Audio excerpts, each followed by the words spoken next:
It's Ash Wednesday, March 5th, 2014, and you're listening to SYN Boldly, the podcast, the Sign Your Name Project. I'm your host, Trey Comstock. With me this week is Stephen Doss. Good Ash Wednesday to everyone. And filling in for Kathleen Royston is my stuffed orangutan, apparently. As the SYN Boldly cat begins to eat your dinner. And so, wave at the camera, and thank you for eating my dinner. On tonight's episode, we will be talking about bishops standing up for immigration rights, Arizona vetoing something they really should have vetoed a while ago, and gay marriage becoming even more legal. But we start tonight with bishops standing up for something in the news.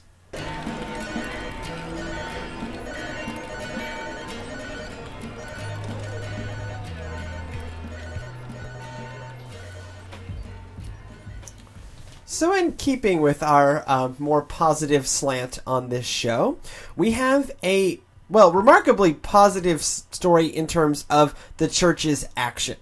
Of course, the need for this action is not positive, but I'll give you the basics.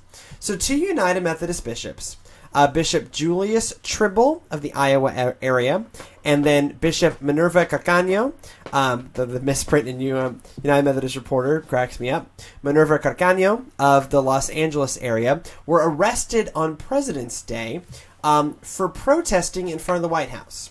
What they are protesting is the Obama administration is getting close to deporting their 2 millionth undocumented immigrant. You get a free t-shirt for that one. You get a free t-shirt if you are the 2 millionth. Okay, you good. Still find yourself back in Mexico. Which you tried to escape from. Which you tried to escape from for whatever reason. Because you wanted to have a better life for either you or your family. Generally, their families. But you do get a t-shirt. And so, Obama... It's orange. Kind of yeah. What's interesting is we think of the Bush administration and Republican administrations in general being the ones who do kind of get really strict on border security and try to ramp up and do all of that. But in border enforcement under the Obama administration has been much bigger even than under the Bush administration. That he has pitched it up until recently as do enforcement first and then reform. But there has to be enforcement in order to, buy equity with Congress in order to push through reform. We're really long on enforcement, and we're really short on reform. Right. So hence, these Bishop Tribble and Bishop Carcaño protesting and being willing to get arrested. Bishop Carcaño in her statement said that she was willing to get arrested because there were some undocumented people there with them, protesting alongside them. And if they were going to get arrested, she was going to get arrested. Which I think is a pretty cool sentiment, but I would. So, Stephen, what do you think about this? Either about the immigration question more broadly or the bishop's actions more specifically? Well, there's this book that I've read a lot of in my life that states that you are to truly be a blessed nation. You have to treat the alien that is in your homeland as a citizen. Yeah, but, Stephen, those aliens are taking our jobs. They're taking jobs we don't want. It's like, tell me more about that. Okay, yes, they're taking our jobs. Do you want to go pick something... Leeks. Do you want to pick leeks? Do you want to pick grapes for, 50 cents a bushel? Is that something you'd like to do? I don't. Then they're not taking your job. Do you want to stand outside certain areas waiting for people to come so they can pick you up for day labor? No. Well, then they're not taking your jobs. But also, I think... So our show next week will be delayed because I will actually be going to the Arizona-Mexico border to kind of do some pastoral care stuff, do some mission stuff, and kind of learn more about the area. And so I've been doing a lot of prep work for that trip. And one of the things that we found that has been figured out is, so Alabama recently put forth this really restrictive law that made a lot of kind of the daily life of an undocumented person illegal. Yes. You can't actually get arrested for being an undocumented immigrant. That's administrative law. You get deported, but you can't get arrested. Yeah. What Alabama and other states, including Georgia, have done is they've made, like, entering into a contract with a person who is undocumented illegal. Yes. Or, so they can't pay rent, or they can't pay their bills, or they can't really get a job. It becomes illegal to hire them. Yes. And so it's kind of criminalizing being an undocumented immigrant, which is against the law, but it's a very different kind of law.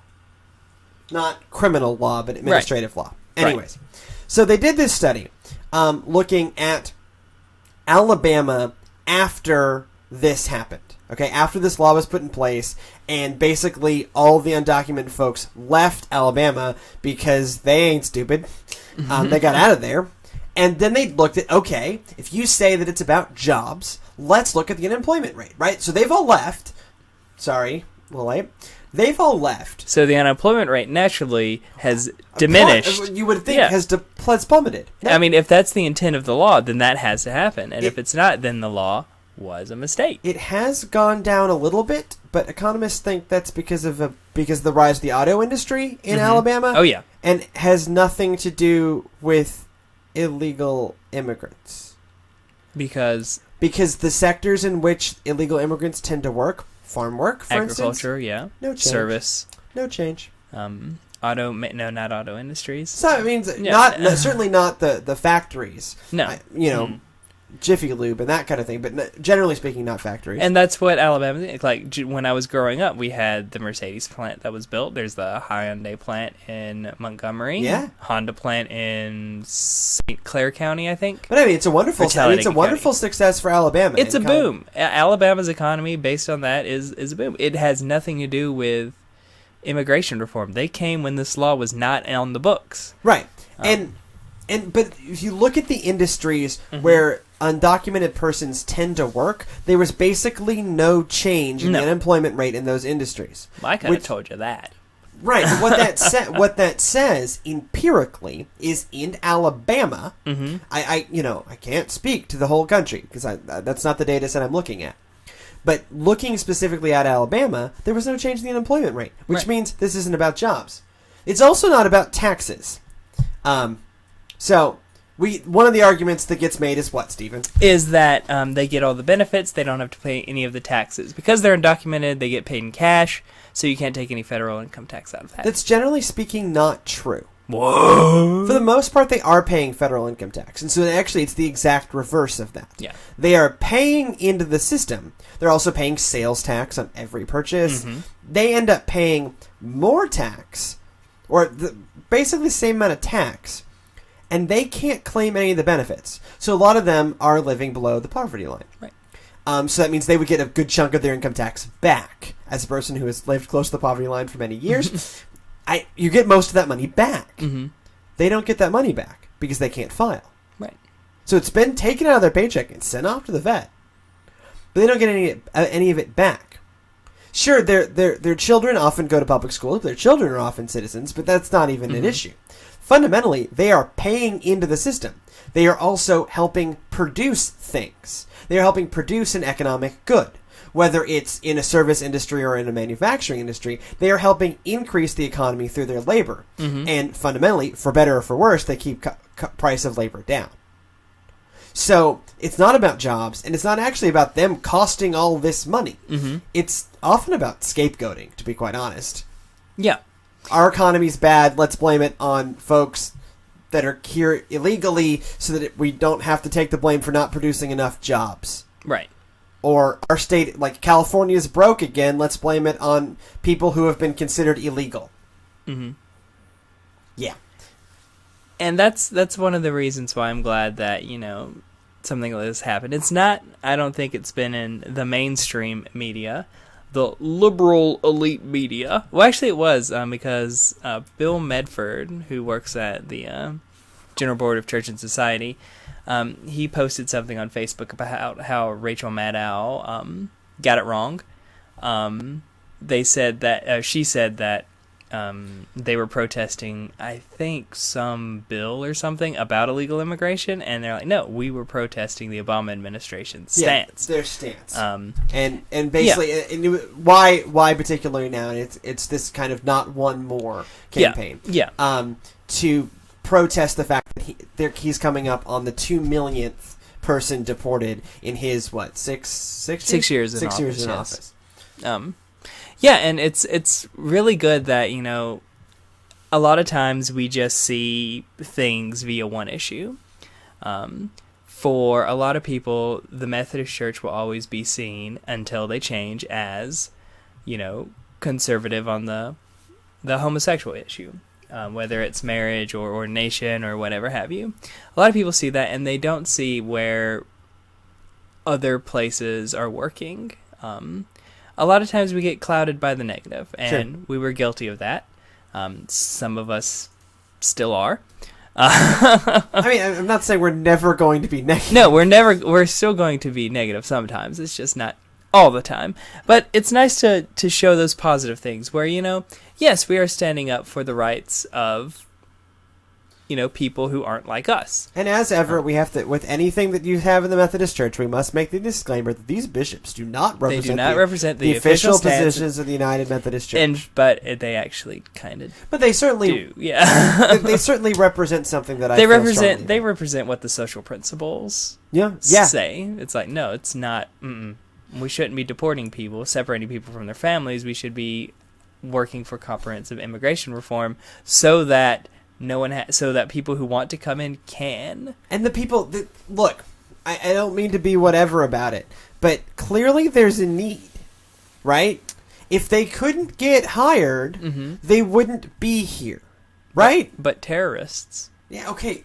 America. I'm not saying, I personally, now I'm not necessarily in some weird majority here, but I personally am not necessarily just throw wide the doors. No.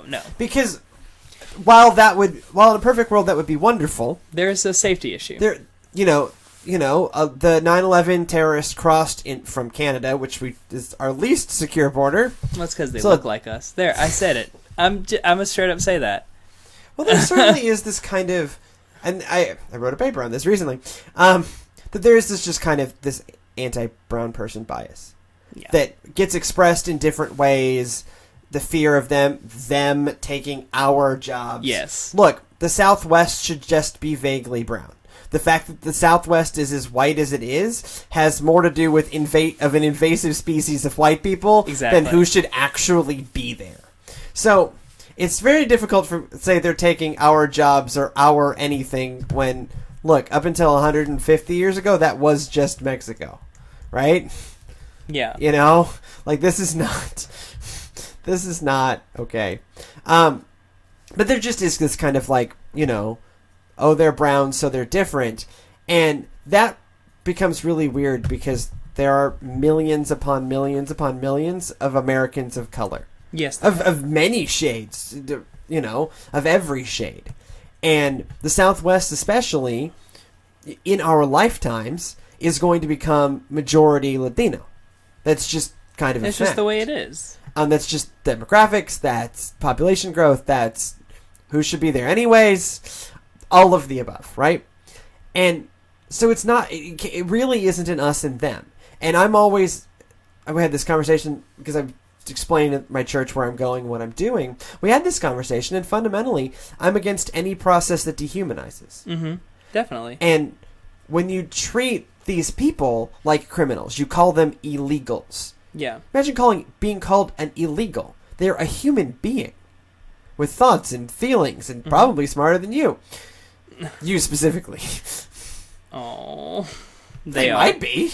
They're just as likely as anyone else. But the problem is it's dehumanizing. It's saying you are your action.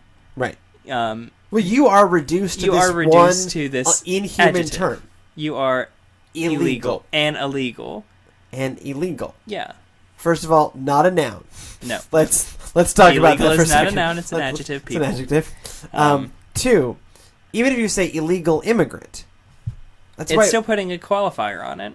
I catch myself. I mean, I grew up, like I'm sure most of us did, just referring them as illegals, which is terrible. I try to catch myself and make sure I say, undocumented people, or people who are here undocumented, or people who have found a fascinating way to arrive in this country. I mean, it's a lot of work. We need to move on from this topic. geeking out about it. But if you're interested in kind of learning more about the struggles from and kind of a rehumanizing process for people here undocumented, read The Devil's Highway. It's a book about a tragic thing that happened in Arizona, but it does a lot to tell the story from the perspective of the people who are trying to cross into the United States, and goes a long way to humanize their struggle and humanize their motives, and kind of put, it's a book, so not literally putting a face, but, kind of letting us see their humanity in print. It's a really cool book. It's a very tough read. It's a quick read, but it's tough. But it's well worth reading. It's called The Devil's Highway. So pick it up on your newsstands today. So continuing our rundown of news. So there's this thing that happened in Arizona. And Speaking of the Southwest, there's this thing that happened in Arizona, and I have to bring up because good Lord. So come on, internet. So the legislature of Arizona. Yes, so the legislature of Arizona passed something that crashed Safari. A religious freedom bill. Okay, so they passed Senate Bill 1062. Yes, Senate Bill 1062. And what Senate Bill 1062 did is basically saying that any legal entity, business, church, individual, in the state of Arizona could deny anyone anything for religious reasons. Right. What this was intended to do, specifically, is so that Christian bakers do not have to bake wedding cakes for homosexual couples, or don't have to serve as photographers for homosexual weddings. That's what this law was intended to do. Now, I think the unintended consequence police could possibly see some other things happening here. Yes, let's broaden this for a second. If you say that you can deny services for any reason, any religious reason, anyone, as we found it, yeah, you have single mothers who come in for service. You're like, no, I can't offer that to you because I would feel like I would be promoting single motherhood, single motherhood, whatever. There's actually some people who believe that a darker skin color means that you are a descendant of Cain. Sure, yeah, that's not... I heard that actually growing up a lot. That's not a totally unknown religious belief. I don't believe it. But, and that's... Yeah, but you could say, no, I can't promote that because of... Or you can just go down the list. You can just keep going as far as you can. And it's... A truly crazy, probably non-existently Orthodox Jew could deny all Gentiles because I don't want to support you being a Gentile. Like, you could go to crazy lengths here. Yes, you could. So the governor... You don't believe that the Thor of Midgnar came down from Earth and Right, or whatever that made-up religion we came up with at dinner the other night. Whatever. Oh, yes. So, the governor of Arizona, who, my notes have her name, Jan Brewer. Jan Brewster, Brewer. Jan. Burpadur. Save us. Jan Billy Bob. Governor of... Was it the Dark Lord Thetan? Arizona. No. Jan Brewer. Jan Brewer! Thank you. That's why I'm a level 197. Fact-checking is the death of podcasts. Which is so, Jan Brewer, in her infinite wisdom, vetoed the thing. Jan Brewer, the Republican... This was passed by a Republican House and a Republican Senate, and then the Republican governor of Arizona vetoed the bill. It is gone. Finito. And she's like, I'm all for religious liberties, which is the argument that's being made. But guys, this is crazy. This is unintended consequences. Like Jan Brewer basically played the rule of the unintended consequences police and goes, this is not how to do it. Yeah. This is just not the way. And sure, I mean, plenty of conservative politicians and pundits have, I'm going to do my Rush Limbaugh. This is an attack on religious liberties in America. That's Richard Nixon, but okay. Sounds... Anyway. if you listen to El Rushbo, which is actually how he refers to himself, which I only recently found out. He refers to himself as El Rushbo, which I think tells you everything you need to know about Rush Limbaugh. Anywho, I'm yeah, off on a tangent. So January vetoes this, and I think, that's the right decision.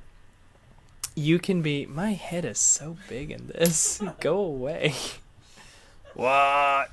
For the audio listeners, Steven is referring to his camera. Yeah. Just to be clear. Yeah. Anywho, yeah, this is absolutely the right reason.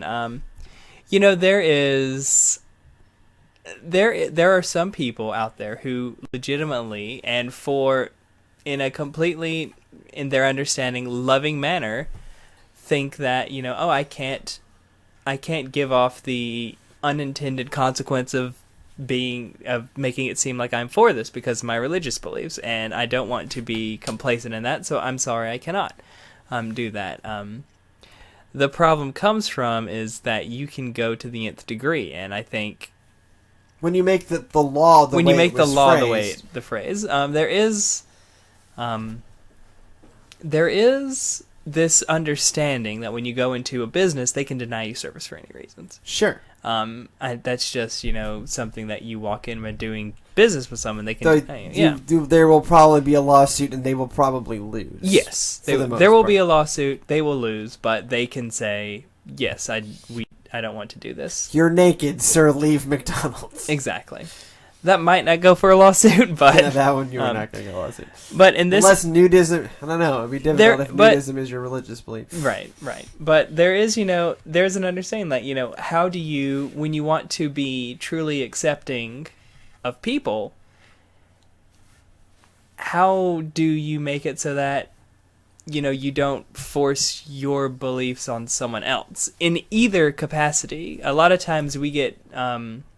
we on our side, the more left of center side, we have a tendency to say, no, they should believe what we believe, when, let's be honest, not everyone will. And how do you make it so that they feel comfortable working with people like us, who are the more left of center on certain issues that we can both agree on?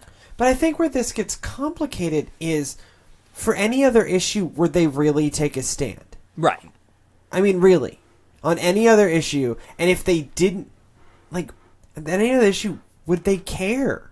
What about homosexuality makes it? This is where we have to take the stand. Well, it's because there is the, and again, let me just reiterate, I do not personally believe this. I do not believe that homosexuality is a choice, nor do I believe that it is a sin. Because I don't think that sin is a list of things you can do. And anyway, we'll get into systematic definition of sin at some point.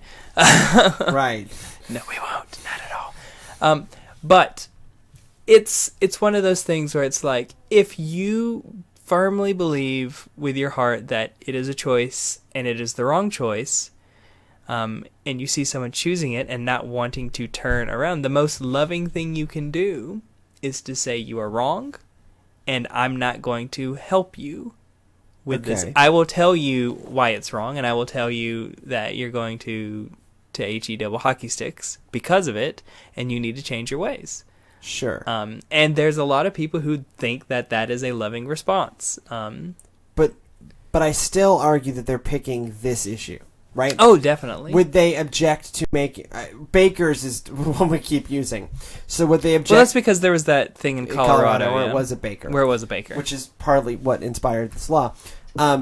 So let me pitch it this way. Okay, I'll play devil's advocate some more. So I'll pick something that's a choice. Okay. Let's look at a child outside of marriage. Okay. Okay. So young woman is having a child. And she's gonna have the kid.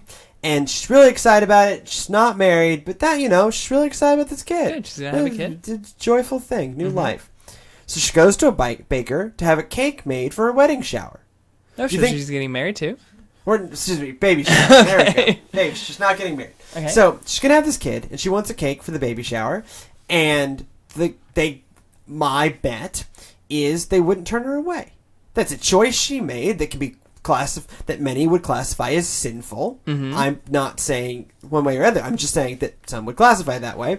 that this theoretical baker, this conservative evangelical baker, might classify as sinful. Let me go back to the Church of Christ side of my brain that Sure. I had growing up. But that's a choice that she made. If you were to look at this woman, could you make the assumption that her child was born out of wedlock? Well, what if you ask, like, what's the father's name so we can put it on the cake? Like, let's assume that it comes up that there's no, like, the father's not in play. Like, if it comes up that the father's not in play? For whatever, like, not, like, awkward interrogation, but it's just, like, it comes up, and so you know. Yeah. So this is not just, like, this is my friend who happens to be gay. Like, did he fall off a log?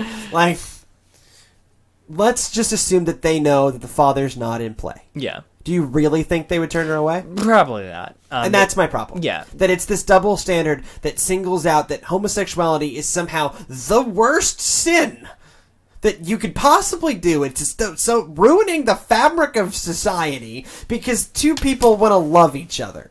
And then that's what we pick. We don't pick, sins that are, like, damaging to families, like adultery. And we don't pick, you want to talk about things that are ruining the country. Like, homosexuality is just not that. Two cute dudes or two cute women, like, loving each other is, even if they're not good looking, it's just cute. It's adorable. Love is, Love is love. And love is love. And ultimately, that's what we need to start thinking about, is that just, it's love. So, speaking of love is love, there's going to need to be a lot more wedding cakes. So... Our wedding cake was made by our friend Kristen, who she's getting married to. Fascinating. Yes. So... It was Italian cream. It was delicious. It was delicious. Over the past, 3 weeks, since we last were on, there's been... 2 weeks. There's been lots of movement on the gay marriage front. Yo! I want to take you to a gay bar. So, last Wednesday, a week ago, a Texas court judge ruled that the Texas state constitutional amendment that held that marriage was to be between one man and one woman, which is common in most states, which is common in many states, was not constitutional, as opposed up against the U.S. Constitution. Because a lot of places it was the statutes that they were trying to overturn. Right, and this time, this was not a statute that was overturned. This was a state constitutional amendment that was overturned using the same argument as of equal protection under the law. Yep. A statute was overturned in Virginia. I believe it was a statute. Moving to Virginia. Yeah, you are moving to Virginia. So this was a couple weeks ago now, February 14th. This is Valentine's Day. Aww, that's romantic. So, let's see. Did they give them flowers and say sorry? Federal judges struck down the Commonwealth's ban on state marriages, on same-sex marriages. Okay, I was about to say ban on state marriages? Yeah. Like, no one's getting married here. They're saying... In fact, we're still British, too. This one's sounding like it's just a statute, and then in Kentucky, it was ruled that a state judge ruled that the state has to recognize gay marriages from other states and other countries. Which is the federal law. Which is the federal law. And guess what? The state's attorneys general, decided they weren't going to appeal this. I don't know why, because it only looks that actually might be a problem. That they're not going to appeal it? Yeah. Why not? Why is that a problem? Because that's the reason the California law didn't... The California law is because you have to have someone with a vested interest in the state law, which is the state government. Well, no, they're not going to appeal the judge's decision. So the judge decided that you have to recognize these marriages. Okay, yeah. And the state's attorney general went, okay, we're done. That's cool. Okay, well then you got it, dude. Like, we're down with that. So what needs to happen then is one of the states needs to not be down with that, and one of the states needs to appeal it, and one of the states need to get it before the Supreme Court. Yeah. That way we can just get because I think the Texas one's going to go. The Texas one will probably go. Because the reason the California overturn of Prop 8. Prop 9. What's Prop 9? Prop 9 is probably something we actually care about or something. It's Prop 8. It's Prop 8. Prop 9 is about how you can have orangutans on podcasts. Yes. Yeah, I like how it says Kathleen Royston. He's filling in for My Kathleen wife today. is going to love that.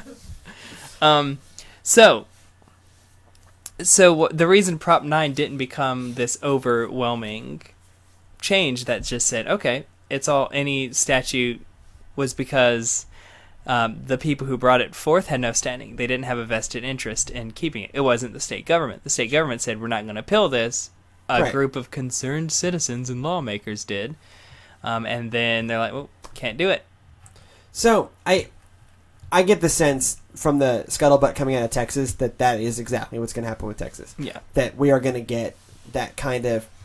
Because this is basically being ruled on DOMA. Mm-hmm. And I read the brief, and I can't remember if it actually specifically cites that case as the case law, but it's basically in that spirit. Right. And I think Texas is mad enough about it, because right now that means gay marriages are legal in Texas. Yes, and you don't mess with Texas. Don't mess with Texas. I'm from Texas. I kind of want them to mess with Texas on this one. But, like... Well... So, this could be huge. Mm-hmm. This is a state constitutional amendment, which as far as I could find, this is the first time that's happened. Yeah. In relation to DOMA-related rulings. Mm-hmm. And Texas is pretty mad, and both the incoming... The election hasn't happened yet, but Greg Abbott is probably going to be the next governor of Texas because he's the Republican frontrunner, and that's all that matters. He said that he's irate about this. The current governor, the ever-intelligent Governor Perry, has said he's really mad about this, so I think this one's going to... He's again it. And so I think this one's going to go all the way up. Well, then it's going to be a 13th versus 10th issue. Or is it the 14th? Yeah, no, it would be 13th. 13th and 14th versus 10th. Yes, because... So it's due process under the law and equal rights under the law versus states rights. Versus states' rights. One side's going to argue that marriage is a state issue. Which it is. And they're going to say that... and states do set the rules for marriage. States set the rules for marriage, so this is a state-specific thing. However, but the counter-argument to that is that a state still can't contravene someone's federal rights. Right. A state cannot make a law that denies free speech. Yes. For instance. Yeah. Any more so than the federal government already does. But just assume that you still have that right for a second. Yes, right? sir. Or like a state can't outright ban all guns. Right. Right? So if you view this as falling under equal rights under the law and due process under the law, which is where these things are getting thrown, the fact that you can determine the gender of a person as related to their right to marry, their civil right to marry, that's where it gets complicated. Because you can say, states determine the rules for marrying, like the fees and the paperwork. Licensing paperwork and blah, the blah, background blah. checks and all that stuff. Yeah, all of that. And whether or not you have to get an AIDS test or not, and whether or not you need premarital counseling or not, blah, blah, blah, blah, blah. Okay? That's not going away. But the argument being made here is, by specifying the gender, you are denying them their equal rights under the law. Right. And then it comes down to, can we state specifically, is this a choice or is this an actual, you can't change this, so therefore, then it becomes... But I'm not even sure that, legally speaking, I don't think that matters. I think if I personally, I'm not going to be arguing. Were you arguing this case? Were I arguing this case, I would say, like, no, this is completely different than what the 13th and 14th Amendment protects. 13th and 14th Amendment do not protect choices you make. You don't choose to be black. Yeah, you don't choose to be African American. You don't choose to be Latino American. You don't choose to be woman American. You don't choose to be male American. Woman American. Amera woman. Amera woman. And Amera man. I'm a man. Sounds like a terrible superhero. Right. Amera man. And if you say, sexual preference is a choice, you can say that this is the choice that, we have said that, no, this is the best. Then you can go into, well, this is the best for the country. And that is a legitimate argument you can make in court is there a proven benefit to what you're saying? And yes, procreation. Russia's getting bigger, and they're starting to carve out their stuff, and then pretty soon that may be next week's we're gonna have a House Un-Americans committee, and it's gonna be that happened once. That did happen once, but that being said, that's how But we don't have a legal statute that says marriage is for the purpose of procreation. No, we don't, but we can say that's the benefit. That is the reason people get married, is procreation. But I don't think that stands up. I don't think that stands up legally. I hope it wouldn't. I don't think I don't think that argument stands up legally. I don't even think it'll come down to choice or not. Because fundamentally, religious rights are protected. Yeah. And religious rights are a choice. Yeah. Now, okay, we can break down the theology of conversion all we want and whether or not it's actual a choice, you Lutherans. But let's assume for a second that living out one's religious beliefs is at least somewhat a choice. And those are protected in many ways. It's a choice that provides a benefit.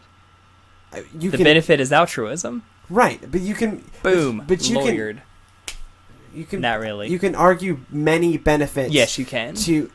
Even if increased monogamy in the gay community, a decreased spread of HIV and AIDS, more children being adopted. Mm-hmm. You can go on and on. Yes, you can. And I can produce public health study after public health study about how, monogamy in the public health term is men who have sex with men, or MSM. How monogamy is important for, preventing disease and all these kind of things, and this promotes monogamy. And anytime a government is promoting monogamy, there are public health benefits. So what you're saying is abstinence-only sex education works. I'm saying that we must always, in all things, observe ABC. Abstinence. Let me think about this. Abstinence, be faithful, use condoms. A, B, C. It's the fundamental principles of AIDS prevention. It's A, B, C. Abstinence, be faithful, condoms. Like condoms. And on that note, it's probably time for us to get out of here. Thank you so much for joining us. Hopefully the actual Kathleen Royston will be back with us next week, so that my stuffed orangutan can have a break. He's so tired. Look at him. Oh, good night, little monkey. If you have any feedback for the show, SYN Boldly at endfear.org, facebook.com/the Sign Your Name Project, or at SYN Boldly on Twitter. And go in peace to love and serve the Lord and end fear by signing your name. Good night.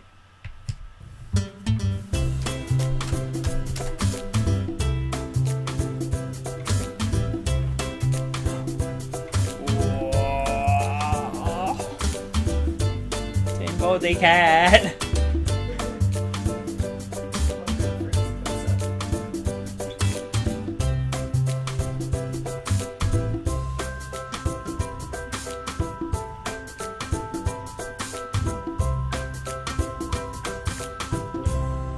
So what did you think about that show, SYN Boldly Cat? Stop whining.